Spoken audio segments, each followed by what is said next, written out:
You know what? I'm just going to get right into this here. Okay. Okay. And I've never said this anywhere. Okay. But when I was sort of at my kind of peak, like touring arenas, whatever, Mm. and I'll say it because this is where you say it. Were they a professional athlete? Sure. Did I text them like late at night and they came over, went down on me, and then I said, I'm so tired, I'm so sorry, and they left? Yes. And you know who you are. Not the look into the camera. And that's happened a couple times and I'm not proud of it. And I think like, you know, and keep the ambulance is good for this moment because this is like when I actually get canceled. No, but it's all about, you know, you want to be a giving lover and whatever. But at this moment, it was like, you know, some people like will blow a guy and that's the end of the night. So I kind of, you know, did it my way, to quote Frank Sinatra. First of all, hold on. Mm-hmm. A professional athlete was a fan of yours. Why is that so shocking? No.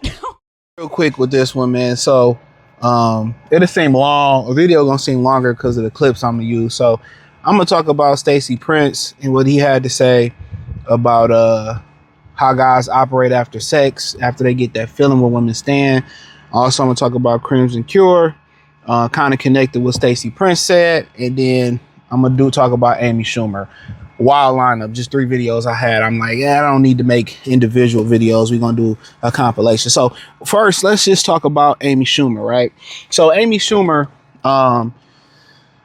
she basically said a professional athlete, you know, she called him over to basically go down on her and said she was tired and kicked him out. Said she did that a few times.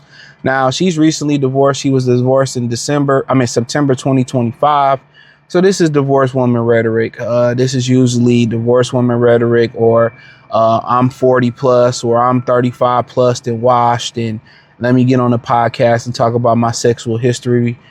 This is usually bitter women shit. So her and her husband did have a son that was on the autism spectrum.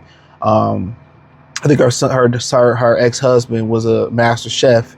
But you know, my thing is this, she said it's happened a couple of times. And the main thing is people like, I want to know who did that. Who did that? And I remember I knew somebody that said they boy had a girl come over and he ate the groceries, and she said, and she got up and left, and he didn't even get to stick the Peter Pan in or get no dome. I mean, yeah, it do happen. I mean, she's a comedian. She's famous. You know, professional athletes, you know, I mean, you know, a lot of them in comment section was, I bet he was black. And who knows, bro? Like, I mean, I can't really call it, but in general, you know, that American promiscuity, which is, you know, kind of a part of feminism and sexual liberation. You know, Becky's getting into it. I got a video on the Patreon coming about, you know, Sydney Sweeney. She had a sex scene, or a scene in Euphoria, and then she had a sex scene in Housemaid, which was a great a great movie, by the way. I don't watch Euphoria. But, you know, and then I remember she's had some news shoots, and, you know, Megyn Kelly and some of the Becky's telling her that, you know, she's showing too much. She need to get in line.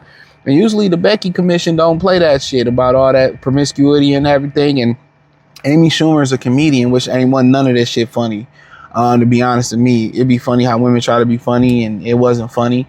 And she's like, well, guys, it's all about one way to spot a feminist is that they always compare what they did to a guy.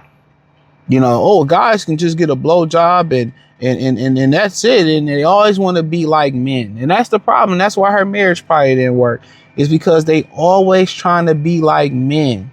Instead of accepting the benefits or the pros and the cons that come with being a woman, they always want to compare to us. Even though she probably wanted some penis. But I want to be like a dude. And then at the end of the day, what's so funny is you don't even really see guys, and I'm going to end on this, you don't even see guys on public platforms really talking about the women that they sleep with. You don't see men, especially her age, talking about I slept with her. Every now and again you'll hear Nick Cannon say something, or the game, or say something about it. But other than that, you don't hear dudes at the clip that you hear women talking about their sexual path. You got in the perception is that men talk sexual like this on platform. But to be honest, even when the bros get together, we ain't talking about, you know, who we smashed and this, that, and the third. Or if a nigga asks you a profile, or your boy asks you a profile on the girl, and you gonna give him a hell yeah, she easy, or yeah, I have to deal with her. Or I know my boy Mark. But when we get together with the bros, we talking sports, how your mama doing, how your family doing, or how the career going.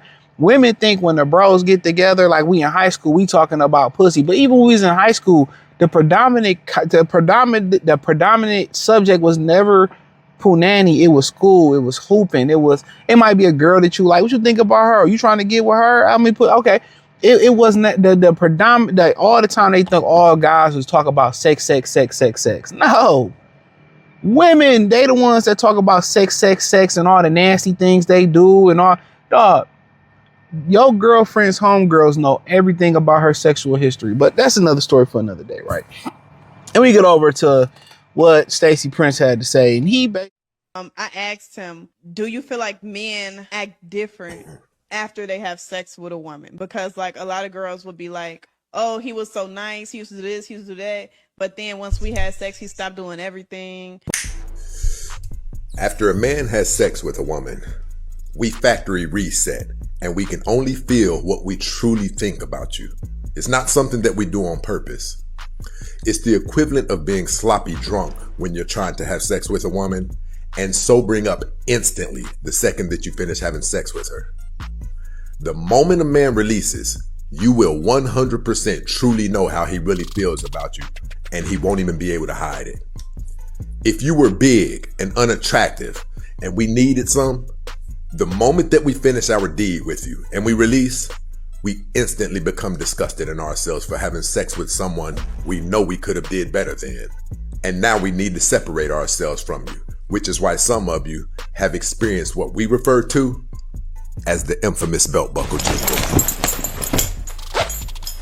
The infamous belt buckle jingle is the moment that a man releases, instead of cuddling with you, instead of kissing you on the side of the cheek or being affectionate with you in any way, we instantly reach for our pants, or else we pull one of these numbers. Shit, what you about to do, baby girl? Right? When men come at you like that, it is an open acknowledgement that he is uncomfortable with the fact that he slept with you and he regrets it. And it's usually associated with your sexual market value, where you stand and measure up on the dating market. Right? Don't shoot the messenger. Basically, played a clip of a woman, and she was like, why do guys pretty much change after they have sex? With a woman, why does it change? And, he basically, said that, yeah, it changes. Like, because guys will sleep when they horny. Guys will sleep with the women that they can sleep with. Even if it's a guy that got all the, choices in the world and this is what he can get for the night, it's called post-nut clarity. And women learn where they stand at when they have sex with guys. I remember I seen a video of a girl and she was, she had a small YouTube channel, but she was talking about how she had sex with a guy she really liked. And after he had sex, the sex aftercare that she gave her, he disregarded her like it was nothing, and it crushed her, and she went celibate, or she truly went abstinent for a while after that, because of how he made her feel and disregarded her after she gave up the sex to him, and it kind of crushed her. But women know this now. That's why you have a lot of women, you will sleep with them and they ask you, what are we? Some women, they'd never ask what we are. They would just try to stick around as long as they can around you. And then if they catch you with another woman, or you stop dealing with them and you get a girlfriend, they'd be like, oh, I thought we were, but you never said y'all was. You got some women that's just like some guys that sit in the friend zone and scared to really, the guys who sit in the friend zone and they scared to really ask the woman, or really press the woman about being with her, and the woman just wasting your time. Same thing with women. They hang around after sex, scared to ask what y'all are, and they just hang around and assume. And then when he move on with a girl, or you catch him with another girl, she want to flip out, but he never told you was nothing. You was too scared to ask because you already knew. That's why you have sex with women. They ask you, what are we? What are we after we have sex? That's why. They understand where you stand at. Where you stand at with a woman is after sex. Every woman know that.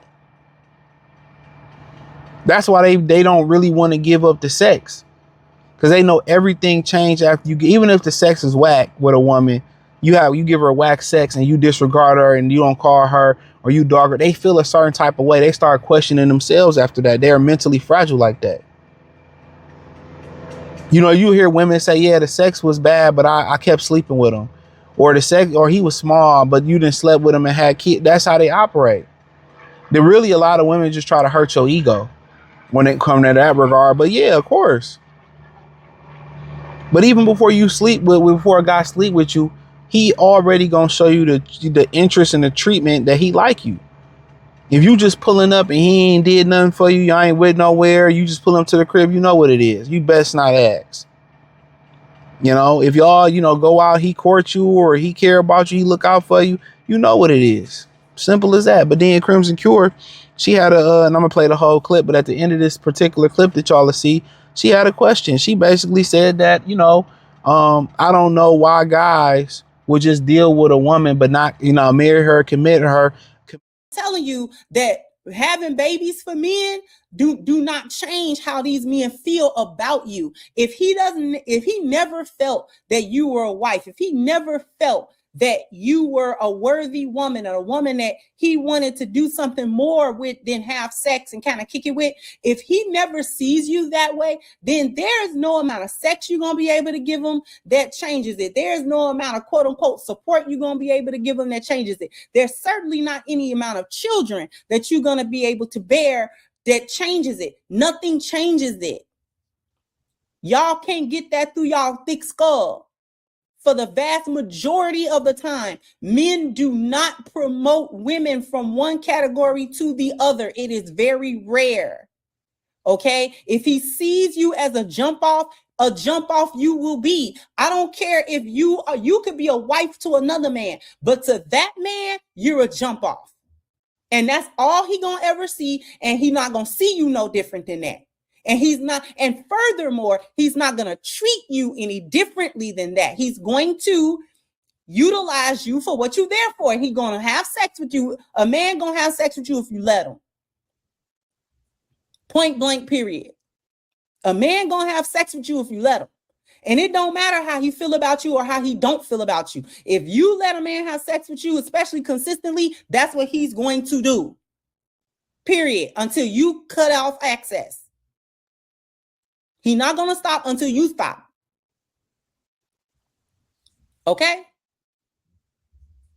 You're the one that want to stick around. You're the one that want to move in. You're the one that thinks that the more entrenched you become with a man, then all of a sudden he's going to wake up one day and he's going to see you as this long-term wife type person that he's going to be with. No. Men get comfortable too. So at some point, he may become somewhat comfortable with the situation, but that comfortability still does not raise your status at all. At this point, this guy's just comfortable with this woman. She's consistent. She's always there. They live together. It is what it is. But he's not going to, he still don't see her that way. He sees her the same way he saw her the first day he started talking to her. And that was a chick he could crack and smash, might be able to get along with her, you know what I'm saying, enough to talk and kind of be cool and kick it. And then that's it. Y'all be wasting y'all own time in these situations with these men and then be getting mad at the men after you wasted 3, 4, 5, 10, 12, 15 years with a man that never gave you any indication that he was going to move no differently than with you. You're the one that wanted marriage and this and that. And you think that playing house with this man is going to make him really want to be in house with you. No. I have told you this time and time again. A man will be comfortable in this situation with you for the next 20 years and he won't think about it. It won't even be an issue. He'll go through all emotions. He will, and he'll do it. You have to ask the men why. I just know that they'll do it. Now, the underlying nuances as to all of that, you might have to ask the men. But I've seen it too many times. A man will get comfortable, he'll get entrenched, and he's still not gonna see you no different. He not. to her, and they just deal with her and deal with her and deal with her and deal with her, and then, you know, just never give a commitment but never disregard her. So basically you would just deal with a woman, keep her around but never marry her, because guess what, or never fully commit to her. It's convenient, it's simple. I don't know why it was rocket science to her. It's convenient. She's convenient. She's convenient. She's convenient. That's it. How a dude can just be with a woman and not want to marry her, it's just convenience, bro. We get caught up and just like it's kind of like when you get into a commitment and you get so comfortable within a relationship and you know you should leave, but you don't leave till 2-3 years later. It's just the comfortability of it. Even if it's not even financial, it's just comfortable. You know, you just like, this convenient, you know, she cool, she steady, you know what I'm saying? And then the women are like, he left a relationship and he got exactly what he wanted. A year, 2 years later, he married, doing everything for her, like she was saying in the clip. A lot of women, they call them starter wives, but a lot of women, the first woman you serious with, you gonna see everything you don't want in a wife. First and foremost, everything you don't want in a girlfriend. The laziness, the lack of cooking, the lack of listening, the lack of communication, the lack of empathy.